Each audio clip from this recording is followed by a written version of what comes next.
ओम तत्सत्। श्रीमते रामचंद्राय नमः। ओम नमः परमहंसास्वादित चरण कमल चिन्मकरंदाय भक्त जनमानस निवासाय श्री रामचंद्राय वागीशायस्य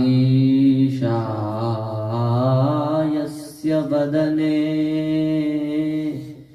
श्रीलक्ष्मीर्यस्य च वक्षसि यस्यास्ते हृदये संवेद तं नृसिंहमहं भजे। विश्वसर्ग विसर्गादि नवलक्षणलक्षितं श्रीकृष्णाख्यं परं धाम जगद्धाम नमामि तत्। वाञ्छाकल्पतरुभ्यश्च कृपा सिन्धुभ्यैव च पतितानां पावनेभ्यो श्री वैष्णवेभ्यो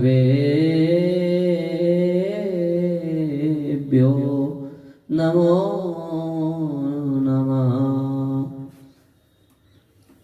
निखिल हे प्रतिनिक अखिल कोटि ब्रह्मांड नायक परात्पर परब्रह्म परमेश्वर भक्तवांछा कल्पतरु भक्तवत्सल शरणागत वत्सल दीन बंधु दया सिंधु कृपा सिंधु श्री ठाकुर जी की अहेतु की अनुकंपा कृपा करुणा से हम सभी लोग जीवन का सर्वोत्कृष्ट फल सत्संग लाभ प्राप्त कर रहे हैं।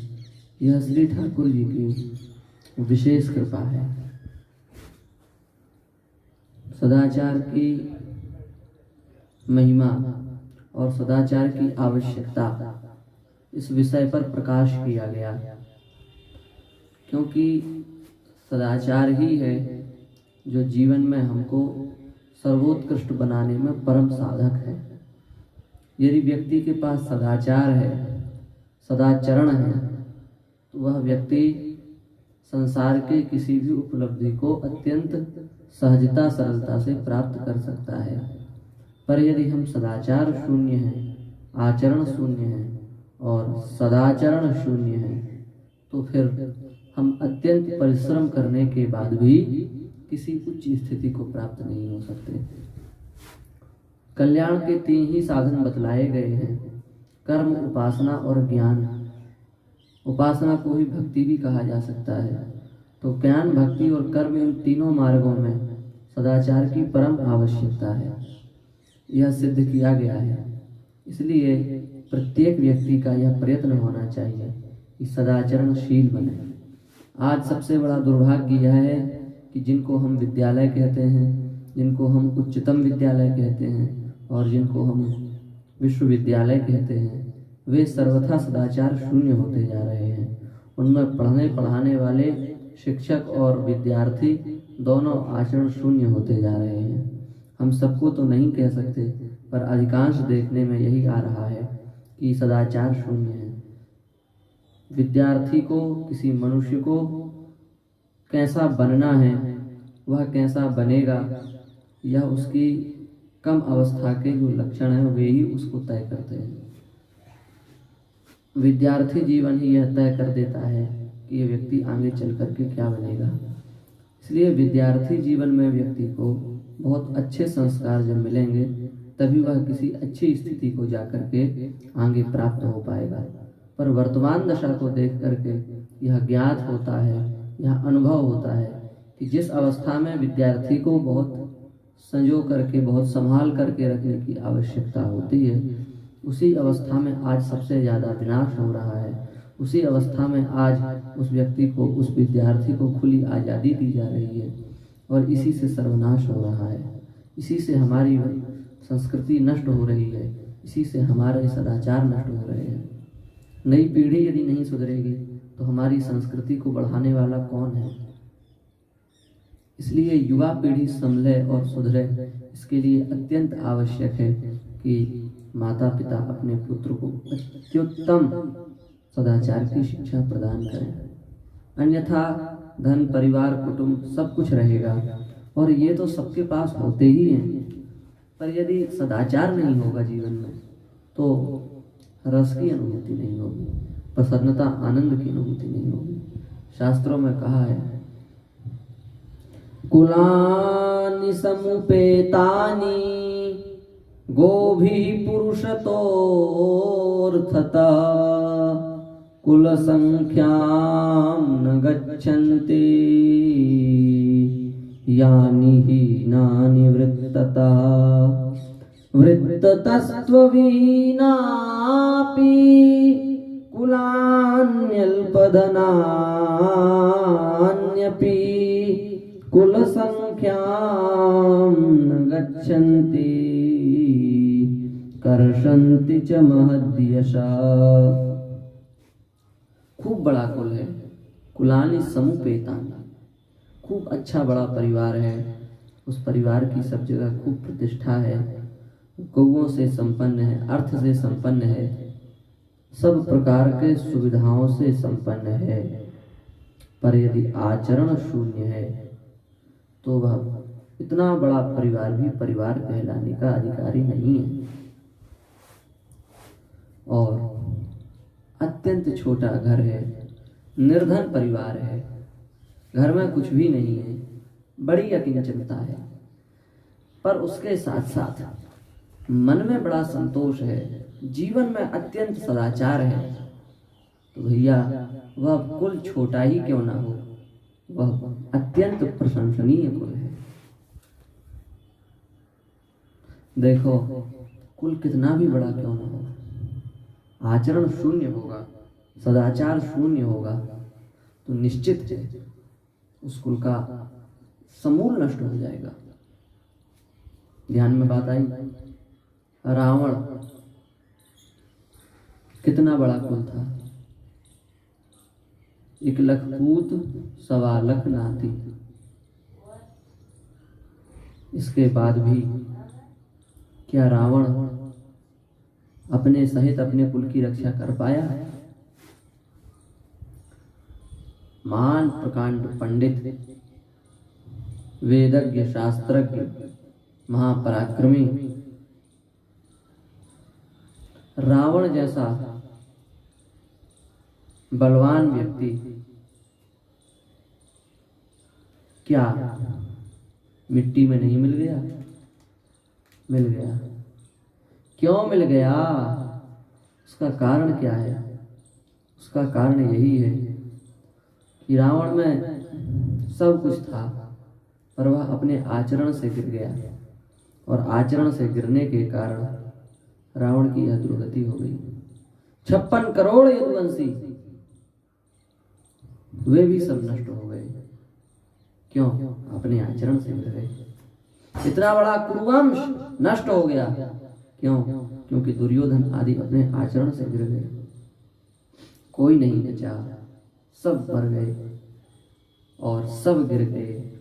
इसलिए अभिमान का त्याग करके आचरण से युक्त होना सीखिए। क्या रावण के समान हम ज्ञानी हो सकते हैं? क्या रावण के समान हम बलवान हो सकते हैं? क्या रावण के समान हम त्रिलोक विजयी हो सकते हैं? नहीं हो सकते। और हो भी जाए तो उसका भी नाश हो गया, पर हम किस गिनती में?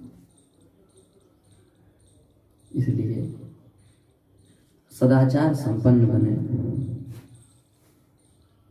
वृत्तम यत्नेन संरक्षेत वित्तमेति च याति च अक्षीणो वृत्ततः क्षीणो वृत्ततस्तु हतो हतः। धन से ज्यादा सदाचार की रक्षा करनी चाहिए। क्यों? क्योंकि धन तो आता रहता है, आगमा पाई है, आएगा जाएगा, चंचला है, रुकेगे तो नहीं लक्ष्मी। धन आएगा जाएगा, पर यदि सदाचार चला गया तो उसको अपने नियंत्रण में लाना बहुत कठिन है। शून्य स्थिति से ऊपर की ओर बढ़ना सरल है, पर ऊपर से एक बार नीचे गिर जाने के बाद में दोबारा चढ़ना अत्यंत कठिन है। बहुत बड़े सिद्धांत की बात है। आरूढ़ पतित हो जाएंगे। इसलिए यदि सदाचार से गिर गए तो दोबारा सदाचारी बनना बड़ा कठिन हो जाएगा। सदाचार से गिर गए तो पाप इतनी अधिक मात्रा में बढ़ जाएंगे कि हमें अपनी गलत क्रिया भी गलत प्रतीत नहीं होगी, हमें अपनी खराब क्रिया भी अच्छी लगने लगेगी।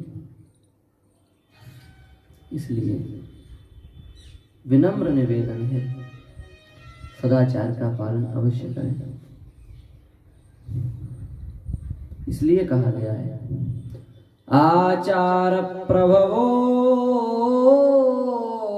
धर्मो धर्मः धर्मस्य प्रभुरच्युतः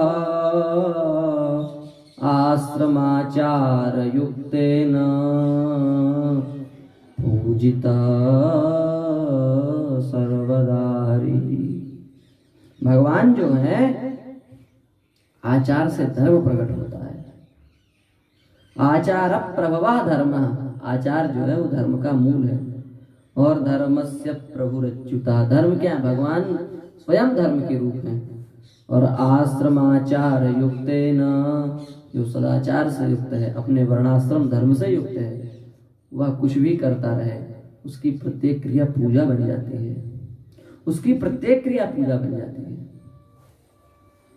आचार प्रभवा धर्म, और वो धर्म ही अच्युता, और आश्रम आचार से युक्त है, उसके द्वारा सर्वदा हरि पूजिता, उसके द्वारा सर्वदा भगवान की पूजा होती रहती है। इसलिए आचारः परमो धर्मो नृणां कल्याणकारकः इह लोके सुखी भूत्वा परत्र च परत्र लभते सुखम। आचार परमो धर्मो, आचार परम धर्म है, और नृणाम कल्याणकार कहा, प्राणियों का कल्याण करने वाला भी वही है। और यह लोके सुखी भूत्वा, जो आचार से संपन्न पुरुष है वह इस लोक में भी सुख की प्राप्ति करता है। और परत्र च पराम गतिम, परलोक में जाकर के भी वह अत्यंत उत्तम लोक को प्राप्त होता है। बात अच्छी है और अपने जीवन में धारण करने योग्य है। ऐसा विचार करके हम सभी आचारवान हो जाएं। आचार शब्द का सीधा सा आपको अर्थ बताएं तो हमारी प्रत्येक क्रिया शास्त्र युक्त होनी चाहिए। मनमाने ढंग से क्रिया होगी तो नाश करेगी, और शास्त्रीय ढंग से क्रिया होगी तो कल्याण करेगी। शास्त्र से सिद्ध क्रिया ही सदाचार है, और शास्त्र से निषिद्ध क्रिया ही दुराचार है। सदाचार को प्राप्त हो, दुराचार का नाश करें, भगवान से प्रार्थना करें और अपने जीवन में सदाचार की प्रतिष्ठा हो, ऐसा काम करें, ऐसा संकल्प करें। उसी में हम सबका कल्याण है, उसी में हम सबका परम हित है। श्री वृंदावन बिहारी लाल की जय, राधा रानी की जय, श्री यमुना महारानी की जय, सब संतन की जय, सब भक्तन की जय। जय जय श्री सीताराम। जय जय श्री राधे श्याम। ओम नमः पार्वती पतये। हर हर हर